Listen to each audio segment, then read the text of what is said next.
Whenever you make a brocha over a mitzvah, you're supposed to then do the mitzvah as soon as possible without interruption. Every single morning, we make brochas over the mitzvah of studying Torah. Now, we might study plenty Torah during the course of the day, but we don't want to have an interruption between the brocha and studying the Torah. So straight away, as part of the early segments of our davening, we learn sections of the Torah. We read a section directly from the Torah itself, as well as a Mishnah from the oral tradition. The Mishnah is sourced from the tractate Peah that talks about agricultural obligations. And this particular Mishnah says, Elu Devarim, the following things have no measurement. In other words, there are certain mitzvahs that can be very clearly defined. When you do these steps, you have completed the mitzvah. But these are mitzvahs that have no limit. You can keep doing it, and you still would not have reached the parameters of the mitzvah. For example, Gemilus Chasadim, being good to other people, showing kindness. This is not just giving financial assistance, tzedakah, but it's all kindness that a person can share with somebody else. There's no limit to how much you could do. And then it says, and the following things are mitzvahs for which a person enjoys benefit in this world. In other words, there's some kind of reward that the person has in this world. V'hakeren kayemes lo'olam haba. But the real experience of what Hashem intends to give us for these mitzvahs will only be revealed in the next world. This is quite insightful because it tells us a lot about how the situation, how the story of mitzvahs works. If you read in certain sources, for example, in the Torah itself, it says that if you follow my statutes, I will give you what appears to be proper, ordinary, physical blessings. Rain in the right times, protection, the things that you need for yourself.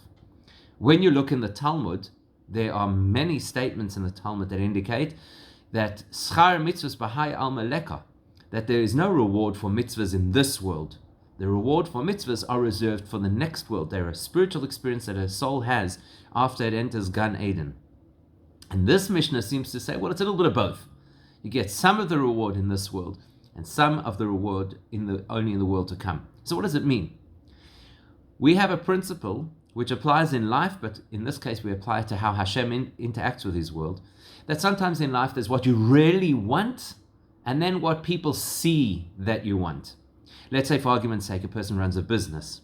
What you really want is you want to make money. You want to do well, you want to be wealthy. What do people see? They see that you want to build your brand, you want to build your business. So obviously, there are many situations where what a person can tell is only the outside, the external part of the story, and people don't necessarily know what you feel on the inside.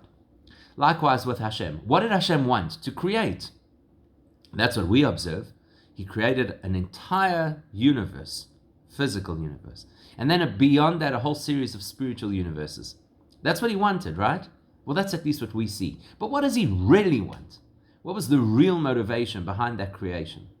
He really wanted to get to this physical world where there would be people who he would give free choice, who would then choose to do his mitzvahs. That's what he really wants.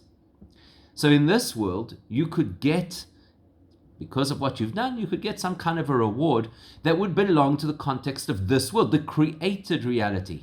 More money, health, security, nachas. Those are rewards, but they're not the real reward because they don't relate to what Hashem really wanted.